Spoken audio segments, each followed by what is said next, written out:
V bistvu smo v zelo težkih časih, če pogledamo čas, v katerem živimo, sploh če se zazremo naprej. Tudi težave v zdravstvu so bile to, da nisem šel jaz na eno operacijo in sem res potem lahko predviden govorec tudi. Sedaj imamo kar neko krizo s covidom, vemo, da za covidom bomo plačali račun, nič ni zastonj. In še večji val, če pogledate prvo slikco, so klimatske spremembe, kjer se žal veliko politikov niti ne zaveda, kaj prihaja nad nas. In je tako, da če ne bomo takoj ukrepali, če ne bomo sprejemali ukrepov blaženja podnebnih sprememb, se prilagajali, bo toliko večje trpljenje na koncu. To bi se mogel vsak zavedati in potem vsak posameznik že pri sebi razmišljati, kaj lahko naredi, da zmanjša izpuste toplogrednih plinov. Ne glede na vse pa je energetika v neki tranziciji, v nekem postopnem prehodu iz fosilne, CO2 intenzivne, onesnažujoče, centralizirane energije v obnovljivo, trajnostno, učinkovito in čisto energijo za vsakogar. Dejansko zelo pozdravljamo te možnosti energetskih skupnosti, kjer že vnaprej pohvalim lahko občino Loški Potok, vidim, da bo danes tudi župan predaval. Dejansko to so rešitve, kjer lahko neka skupnost sama nekaj naredi, pa tudi sama med sabo deli. Da ni samo kapital zadaj, da gre dejansko za ljudi. Tako da tu so priložnosti dejansko za vse. Bom pa jaz skozi predstavitev pokazal, kaj delamo, kaj smo delali v primorskih občinah in kako sledimo potem cilju na energetsko-podnebnem načrtu. Naše poslanstvo sicer je trajnostni razvoj celotne Primorske, to so 3 statistične regije, v smislu večje energetske samooskrbe in stalnim izboljševanjem energetske učinkovitosti in uporabe obnovljivih virov energije. Tako da mi v občinah začnemo z lokalnim energetskim konceptom. To je nek dokument, s katerim se analizira, kakšna je raba energije, predvsem v javnih stavbah oziroma na javni razsvetljavi, na tistih področjih, kjer ima občina direkten vpliv. In potem tudi v akcijskem načrtu povemo, kaj bi morali narediti, da dejansko stanje izboljšamo. Tu imamo seveda pol različne pristope. Ene občine to vzamejo kot zakonsko nujo in samo obkljukajo in dajo dokumentov v predal, druge pa dejansko res potem imajo to kot nek njihov dokument, načrt za naprej. Tudi se vsako leto poroča tudi na mestno oziroma občinske svete, kaj se je naredilo in kaj se planira za naslednjo leto. Mislim, da je zelo pomembno, da se občinski sveti seznanijo, kaj se na tem področju delajo, da spremljajo, ker na tak način je večja podpora in tudi veliko več se naredi. Tako da teh lekov je bilo veliko. Sedaj, ko se je sprejel nacionalni energetski in podnebni načrt, smo pred novim ciklusom, novim zagonom, ker imamo tudi nove cilje. Zdaj smo se fokusirali na cilje do leta 20, zdaj so do 30, 40 in tako dalje, s pogledom na 50. Skozi mednarodne projekte nam je uspelo tudi narediti nekaj SEAP, Sustainable Energy Action Plan, in zelo sem vesel, da smo uspeli s prijavo na strateškem projektu Slovenija-Italija, da sedaj delamo dejansko v 4 občinah SECAP-e. Poleg Sustainable Energy imamo tudi Climate Action Plan, torej tudi te podnebne klimatske spremembe. Tako nastaja dejansko SECAP za Idrijo, Ajdovščino, Koper in Novo Gorico. In partner je tudi Pivka, tako da bo tudi tam ta SECAP izdelan. Tako da na tak način nekako sledimo temu, kar se dogaja na nivoju Evrope. Seveda pa, če hočemo mi, kot je že uvodoma Jonas povedal, če hočemo mi nekaj zmanjšati, moramo najprej meriti. Ker če mi ne vemo, koliko porabimo, potem ne moramo niti varčevati. To gospodinje dobro vejo in prav je, da potem se ta logika širi tudi v javne stavbe, v podjetja, povsod in da dejansko spremljamo rabo energije, spremljamo rabo energentov, energije ali toplote ali elektrike, vode in potem na osnovi tega tudi vidimo, kje so šibke točke, si to bolj podrobno pogledamo, naredimo kakšen razširjen energetski pregled in tako pripravljamo dejansko projekte, s katerimi potem kandidiramo na različne razpise, da občine pridobijo tudi nepovratna sredstva za izvedbo teh ukrepov. Kar bi pa tu poudaril, mi sicer imamo na podlagi evropske direktive tudi uredba o upravljanju z v javnem sektorju, je obvezna za vse javne osebe, ki imajo v lasti oziroma v uporabi več kot objekte z površino več kot 250 kvadratnih metrov, ampak ne vidim tu neka obveza, tudi če samo vneseš neke številke v neko aplikacijo in jih potem niti ne prebereš, nima smisla. Smisel ima dejansko res aktivno delati, imeti tudi zraven energetskega menedžerja, ki razume te številke in potem res iti v tem stalnem krogu izboljšav, dejansko pogledati, kaj je, ukrepati, pogledati, kaj je spet rezultati in tako dalje. Na tak način vsako leto nekaj zmanjšamo, pa lahko z majhnimi ukrepi, ni potrebno vedno ogromnih investicij. Že če se obnašamo malo drugače, veliko prihranimo. In mi smo takrat leta 2012, ko smo imeli en velik krog, enih 12 flekov narejenih, dejansko malo to skrb zbrali, pa aplicirali na celotno regijo in smo videli, koliko porabimo za javno razsvetljavo, bilo je cirka 75 kWh na leto na prebivalca. Če šli mi samo na uredbo, dejansko že vidimo velik potencial prihrankov, tudi stroškov in emisij CO2. Tako da vedno, ko mi vemo, koliko prehranimo energije, z tega preko emisijskih faktorjev potem lahko računamo tudi prihranke CO2. Isto je bilo v stavbah, tako da dejansko velik potencial prihrankov. To, če nekdo slab pomeni samo, da ima velik potencial in takrat smo zelo aktivno skozi mednarodne projekte, skozi nacionalne razpise dejansko šli v veliko prenov.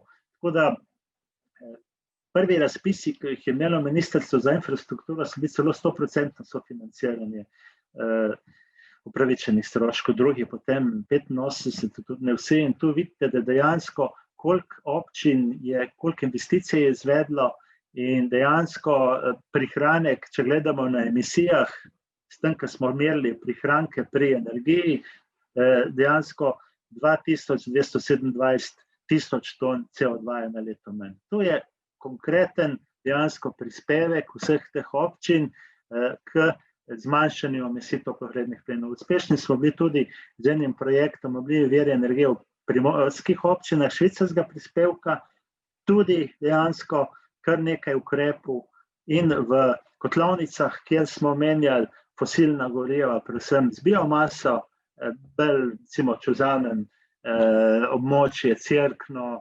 Trenta z sekanci, nižje dol s peleti in spet prihranki dejansko. In zraven se še nekaj saniralo objektov, tako da spet prihranki pri ogljiku in tudi povečanje deleža obnovljivih virov energije. Zelo pomembno v tem projektu je bilo tudi to, da je bil močan izobraževalni program. Tukaj dejansko smo vključili preko 20.000 učiteljev in učencev javnih uslužbencev. Še sedaj v bistvu ohranjamo dan obnovljivih virov energije in učinkovite rabe energije vsako leto, tako da spodbujamo učitelje, mentorje, da delajo z otroci naprej in dejansko, da razmišljajo in delajo v smeri zmanjšanja emisij toplogrednih plinov. Zato smo tudi dobili takrat priznanje. In ravno tako kot pri stavbah smo veliko naredili tudi na javni razsvetljavi, tudi kar nekaj daljinskih ogrevanj na lesno biomaso se je vzpostavilo. Pri javni razsvetljavi je sicer še najenostavneje, tam zamenjamo sijalko in zelo točno zračunamo lahko glede na moč in pa čas, kakšen je prihranek potem pri električni energiji. Tukaj smo v bistvu pri javni razsvetljavi tudi prve projekte izvedli v obliki javno-zasebnega partnerstva. To pomeni, da so podjetja investirale in potem se skozi prihranke poplačale. Ta ukrep je vedno bolj pogost, s tem, ko se manjša delež sofinanciranja strani kohezije. Ker je občina dobivala 85% zmogla, zagotoviti ostalo lastnih sredstev, če je to sofinanciranje nižje, je to toliko težje in potem se išče tudi druge mehanizme oziroma oblike financiranja. Tudi kar nekaj daljinskih ogrevanj na lesno biomaso je bilo vzpostavljenih najprej v Mirnu, Bovcu, Kobaridu, sedaj nedolgo od tega je v Hrpeljah dejansko tudi začela delovati daljinsko ogrevanje na lesno biomaso, kar nekaj je pa še v planu, zato tudi pričakujemo od ministrstva, da dejansko bi prišlo do ponovne objave razpisa za sofinanciranje daljinskih ogrevanj na lesno biomaso. Kot je bilo vodoma že strani napovedovalke povedano, dejansko prav zaradi teh rezultatov so vrsto let naše občine bile tudi proglašene kot energetsko najbolj učinkovite na nivoju celotne Slovenije, tako da tukaj vidite te zmagovalke tudi rumeno obarvane in dejansko so to občine, ki vlečejo naprej, in za njimi seveda potem lahko sledijo tudi ostale. In tudi, če pogledamo, sedaj, ko je Inštitut Jožef Štefan pripravljal dolgoročno strategijo prenove stavb do leta 2050, dobimo kar veliko zelo zanimivih podatkov, kazalnikov, tako da to bi se vam splačalo tudi pogledati. In če pogledamo dejansko, kaj se dogaja, kje so cilji, kje smo mi, vidimo, da nekako sledimo ciljem po površini, malo manj po zmanjšanju emisij toplogrednih plinov, CO2, to predvsem zato, ker kar nekaj objektov je, kjer ne gre za celovito prenovo energetskih stavb, ampak le za delno, pa potem si nekaj pomagamo z ekoskladom in kjer ni celovite prenove, dejansko so tudi učinki temu ustrezno manjši in tudi zato potem v bistvu ta razlika med tem dvema kazalnikoma prenovljene površine in pa zmanjšanje CO2.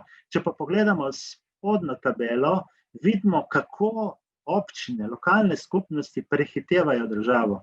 Dejansko, če izhajamo z evropske direktive pa z energetskega zakona, je država tista, ki bi mogla biti zasled pa 3% stavbnega fonda letno energetsko prenoviti. Ampak če vidite, so občine daleč pred državo, sledijo potem ministrstvo predvsem v zadnjem obdobju, so kar nekaj naredile, tudi sedaj delajo. Tako da tu bi rekel, da občine res so tiste, ki dejansko ženejo ta voz naprej. In iskali smo, vemo, da vedno je problem pripraviti projekt.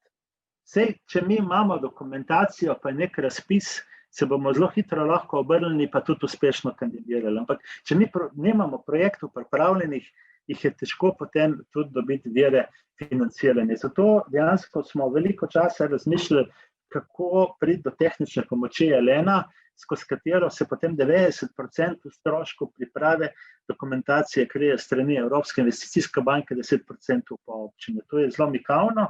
Seveda pa moraš na drugi strani obljubiti, da to, ko ti dajo tehnične pomoči, moraš 20-kratnik potem realizirati investicij in minimum je bil pa 30 milijonov. Zdaj pa kako dobimo mi občino, ki bo imela za 30 milijonov investicij v naslednjih 3-4 letih. To je edino Ljubljana lahko naredila, ker je sama dovolj velika, ostale dvomim, če je še v Sloveniji katera. In tako smo spakirali že v fazi prijave 21 občin skupaj, na koncu jih je bilo 26.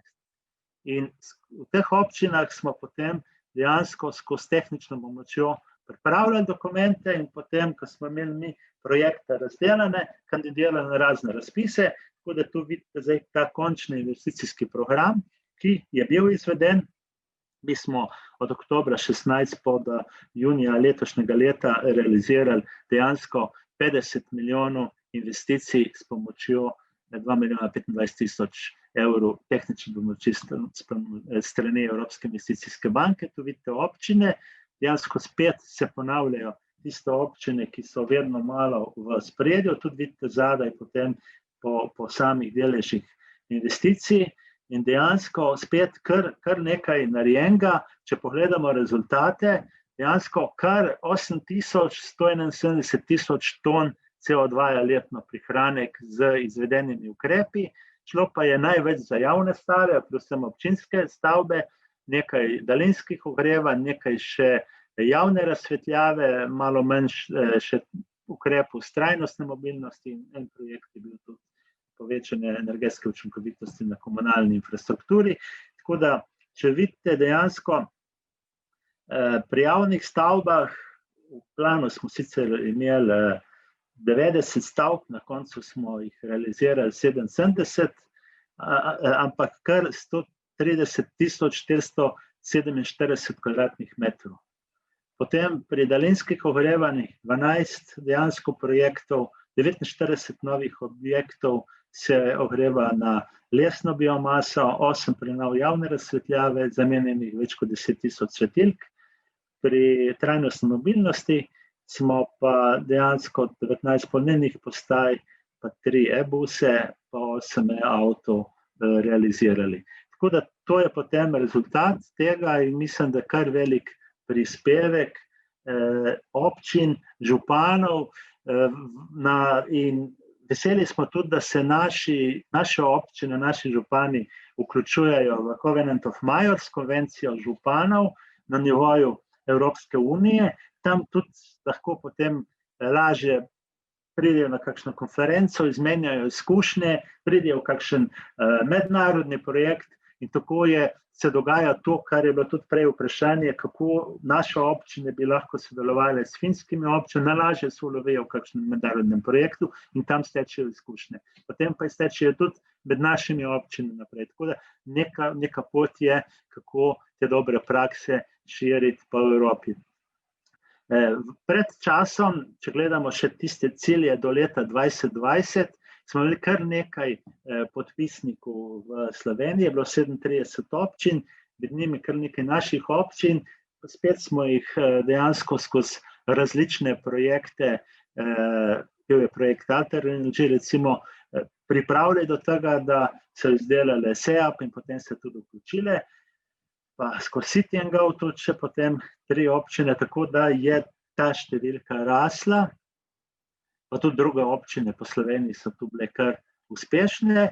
Zdaj, če pa pogledamo, ko so se 2 iniciativi združili, ko smo dodali še ta Climate, ne samo Energy, dejansko trenutno imamo 2 podpisnika v Sloveniji, tu je Idrija in Novo mesto. Mi bomo seveda v teh občinah, kjer sedaj se izdeluje SECAP, to je Idrija, Ajdovščina, Nova Gorica, Koper in Pivka, se bodo 3. februarja slavnostno bodo podpisali župani, pridružile še te občine, razen Idrije se vidi, ki je že podpisnica. Tako da gremo naprej v smeri tudi teh, če rečem, evropskih ciljev. Je pa to dejansko tudi, če spet pogledamo, kako se spopasti z podnebnimi spremembami, dejansko kar tak postopen proces, veliko sodelovanje zelo različnih strokovnjakov, zato da potem sploh pridemo do nekega načrta, preko katerega lahko računamo, da bomo uspešni.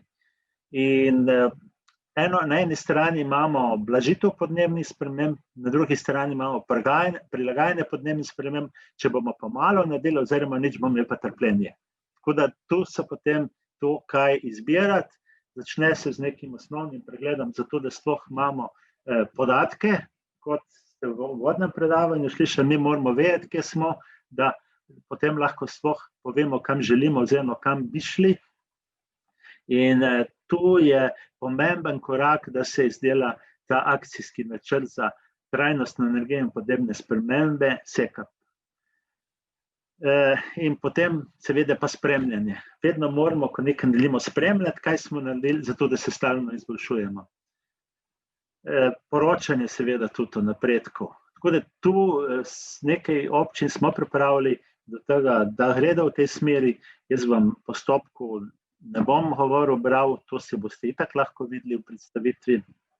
In na nekaj bi pa seveda zdaj rad opozoril. Ko gledamo mi ključne sektorje, ugotovimo, da občinske zgradbe, javne razsvetljave, občinski vozni park so zanemarljiv delež v bistvu proizvajalcev toplogrednih plinov, rabe energije in proizvajalcev toplogrednih plinov. Velik problem je stanovanjske zgradbe, največji pa promet. In če pogledam samo, kaj se trenutno dogaja. Trenutno imamo dejansko odprto novelo stanovanjskega zakona 1E in tam bi radi, v bistvu uradniki iz MOP-a, jaz povem direkt in na glas, napisali, da je potrebno 100% soglasje etažnih lastnikov za celovito energetsko prenovo. Hrvaška recimo gre s 75/50.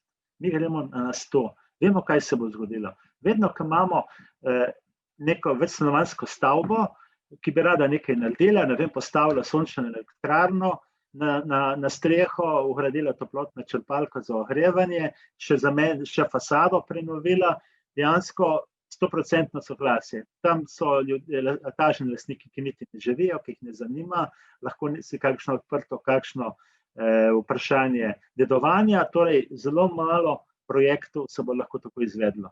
In če bomo to sprejeli, dejansko potem ciljev, ki jih imamo v dolgoročni strategiji za prenovo stavb, nikakor ne bomo mogli doseči. Bo samo papir, cilji na papirju. Dejansko, kup izzivov je odprtih tudi na strani politike. Tako da promet, tu je Slovenija tista, ki je res tranzitna država, veliko tranzita imamo, ampak naš problem je, da nismo niti zaustaviti naraščanja, kaj šele, da bi obrnili smer.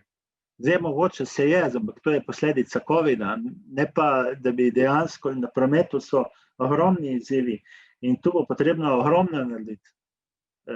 Sej vemo, da Norveška je tista, ki vodi v Sloveniji, je pa tudi vprašanje potem proizvodne elektrike. Dejansko vedno govorimo tudi potem še o deležu obnovljivih virov energije in tu se moramo zavedati, da določene investicije v smeri obnovljivih virov energije, v smeri zelene elektrike bodo potrebne. Če ne, bomo nazadovali na mesto, da bi napredovali. Vedno je treba iskati kompromis različnih, če rečem, interesov in potem videti, kaj je najmanjša škoda, zato da dobimo najboljše rezultate. In če pogledamo, kaj se dogaja oziroma kakšne imamo posledice in čutimo, da dejansko podnebje ni več tako, kot je bilo. Vemo, da nimamo več snežne odeje, kot smo imeli včasih. To pomeni direkt vpliv na zimski turizem, na nekatere gospodarske, tudi druge dejavnosti, tudi kmetijstvo, gozdarstvo, energetika, promet, gradbeništvo. Tako da, in če pogledamo sploh jugovzhodna in južna Evropa, sta najbolj ranljivi, najbolj narašča temperatura, zmanjšujejo se padavine. Imamo dolga sušna obdobja, zaradi to manj predelka in dejansko precej stvari gre v smeri ne najlepše prihodnosti. Tako da tu je nujno potrebno dejansko zelo korenito začeti se ukvarjati s tem in tudi potem nekaj narediti. Tudi če pogledamo, kaj se dogaja v Sloveniji od 61 že do 11, vidimo, da je prišlo do dviga dejansko povprečne temperature z 1,7 stopinje. In sedaj v zadnjem času je pa to še večje naraščanje. Tudi tako, kakor tam, ko ste gledali graf pri covidu, ko enkrat začne iti gor, se ne ustavi. Dejansko je treba močnejše ukrepe, da se dejansko potem lahko ta zadeva ustavi oziroma izboljša. In najbolj tudi to, kar sem prej omenil, zimski turizem, Slovenci radi smučamo, ampak ne vem, kje bomo smučali čez 10 let. In če pogledamo, kaj lahko naredimo, kaj je treba narediti. Dejansko, kot smo rekli, najprej moramo vedeti, kaj se je dogajalo, vedeti, kje smo, da lahko načrtujemo za naprej. In če hočemo načrtovati za naprej, je potrebno pripraviti oceno tveganja in ranljivosti za podnebne spremembe zelo lokalno, da vemo, kaj je problem, da potem lahko sploh naredimo akcijski načrt za trajnostno energijo in podnebne spremembe. Rečemo, kaj moramo narediti, da bomo te negativne posledice ustavili. Tako da ocena tveganja dejansko je neka nevarnost, neka verjetnost dogodka in potem še posledice. Tako da to je potrebno imeti, če hočemo vedeti, kam naprej. In kot sem že uvodoma začel, imamo blaženje, v bistvu neke ukrepe, da zmanjšamo emisije toplogrednih plinov in potem imamo prilagajanje, kako v bistvu zmanjševati tveganje za škodo povzročeno zaradi obstoječih in prihajajočih vplivov podnebnih sprememb. Na koncu je pa trpljenje. Če manj bomo uspešni v prvih dveh, več bo dejansko tistega trpljenja, ko bodo tisti negativni učinki, katerim ne bomo kos. In je že Jonas v začetku predstavil dejansko, kaj se dogaja in nastaja škoda.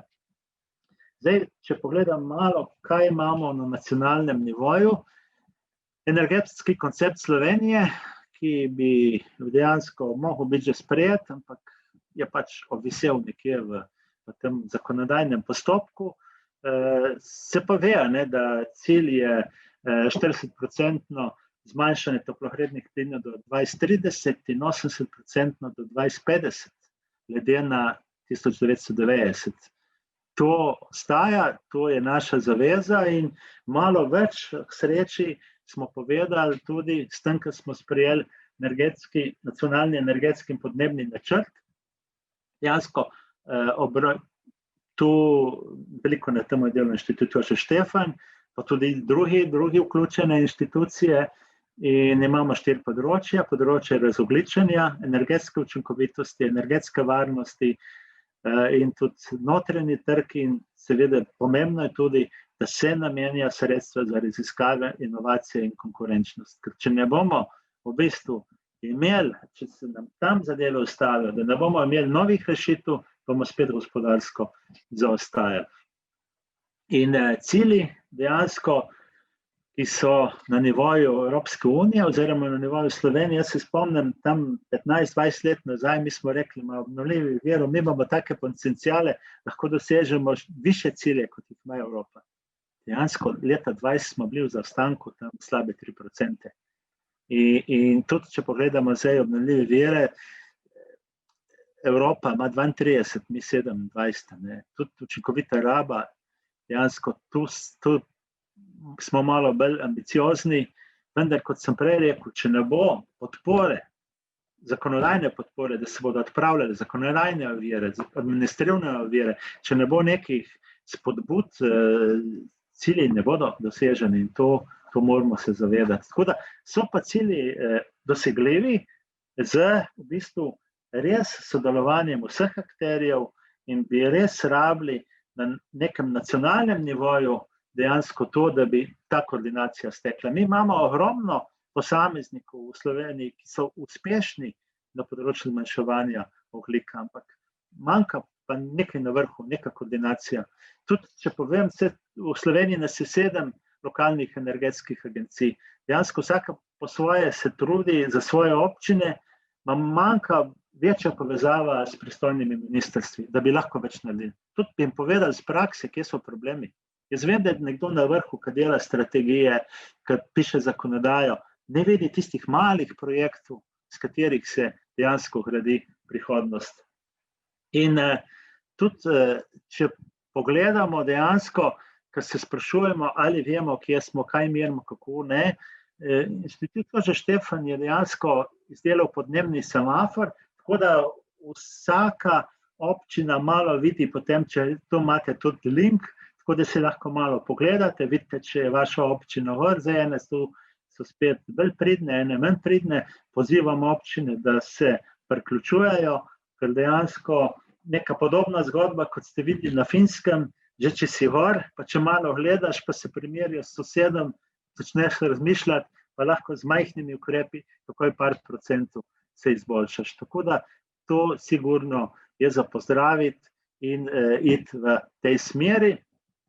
Tako da jaz bi zaključil, kjer sem začel dejansko. Jaz vidim veliko priložnosti v Sloveniji na lokalnem nivoju, tudi skozi energetske skupnosti, energetske zadruge, dejansko, da občine, občani skupaj gradijo dejansko neke sisteme manjše, da so lokalno čim bolj samozadostni z vidika energetike. Tudi zdaj, ko je kriza, se vidi, koliko je pomembno, da smo energetsko, prehrambeno neodvisni.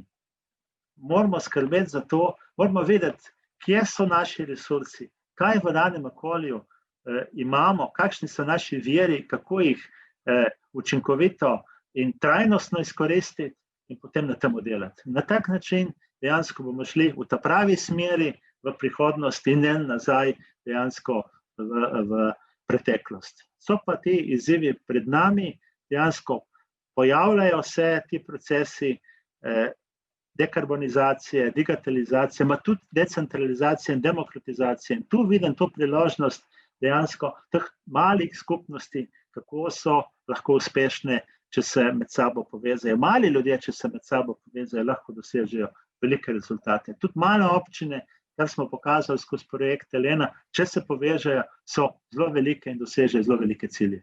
Tako da hvala za poslušanje in če so vprašanja, bom z veseljem odgovoril. Hvala lepa, gospod direktor, za to bogato predstavitev. Tukaj bi omenila en kratek, pomemben popravek svojih besed iz uvoda. V Sloveniji je 7 lokalnih energetskih agencij in ne 6, kakor sem napak povedala, tako da hvala za opomnik. Vsi, ki nas poslušate, vabljeni še enkrat, da v chatu postavite vprašanja za predavatelja. Renata, imamo že morda kakšna zanimiva vprašanja? Zaenkrat se še ogrevamo. Medtem bi jaz, gospod direktor, vprašala, kako se pravzaprav začne projekt priprave SEKAP-a? Kdo je pobudnik? Se to nujno odvija v okviru enega namenskega projekta, naprimer financiranega z EU sredstvi? Kako se začne? Pobudo smo dali mi, kot lokalna energetska agencija, je pa ta težava. Vedno je težava zagotoviti sredstva za nekaj. V bistvu, če smo mi pridobili ta čezmejni projekt Slovenija-Italija SEKAP, pomeni, da smo 85% sofinancirani za to. Ker če bi mi prišli pod občino, pa bi ocenili, stroški so taki, bi rekli, to je preveč, ne gremo v to. In dejansko na tak način mi iščemo razne mednarodne projekte in skozi mednarodne projekte potem vključujemo občine. Ker na tak način z minimalnimi vložki dejansko se veliko naredi. In če se to ustavi, se bo marsikaj ustavilo. Tudi druge stvari, ki smo delali, vse te občine so bile nekam vključene. Ali skozi razne mednarodne projekte, ali potem tudi, da smo uspešni bili na kakšni prijavi na kohezijska sredstva, ampak brez nekega sofinanciranja ni. In to je treba vedeti. In v tej smeri je treba iskati. Ravno tako, kot sem omenil, tudi tam, kjer je manjše, iščemo variante tudi v obliki javno-zasebnega partnerstva, tu bi se pa želeli, da bi bil večji trg v Sloveniji. Ker če se pogovarjamo samo z enim, nikoli ne vemo, kako dobri smo bili prepovajeni. Rabimo jih več, 2, 3, 4, 5 ponudnikov. To je potem tista zdrava konkurenca, ki dejansko preko nje potem pridemo do najboljših rešitev in tudi najboljših rezultatov za vse strani. Tudi občina mora, ne samo, da zmanjša izpuste, da zmanjša rabo, mora tudi na finančnem delu se nekaj poznati. Potem ta sredstva lahko nameni za nove projekte. In tako začne rast. Hvala lepa. Zaenkrat še zmeraj nimamo vprašanja iz publike. Vabljeni še enkrat. Medtem pa izpostavlja še eno vprašanje. Govorili ste o velikem potencialu skupnostnih energetskih projektov, pa bi vprašala, če ste morda že izvedli kakšen tak projekt, kjer bi lahko sodelovali tudi občani, morda kot soinvestitorji, ali ga morda načrtujete? Načrtujemo. V bistvu tu bi pohvalil, oziroma tudi nekaj se je zgodilo. Skozi tehnično pomoč Elena se je sofinanciralo pripravo projektov, vseh aktov, tudi za daljinsko ogrevanje na lesno biomaso v občini Jezersko in tam se je izvedel skozi zadrugo. Tako da je bil primer, sicer pred tem projektom je občina Loški potok že izvedla, tam se je malo kopiralo, ampak smo zelo veseli dejansko, da je zadruga, da so člani zadruge in da so druge zadeve, lokalne potrebe pred kapitalom.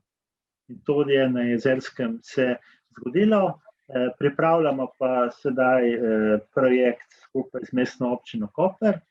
V tem smislu ravno tako se pogovarjamo tudi z občino Komen, da bi dejansko prišlo do te povezave občine, občani, pa potem glede na možnost teh sprememb zakonodaje, da se oblikuje zadruga v okviru energetske skupnosti in da dejansko potem na tak način pridobivamo zeleno energijo in je tudi potem koristno zase uporabljamo. Tu imamo več efektov. Eno je, da pridemo na obnovljive vire, drugo je, da si stroške zmanjšamo.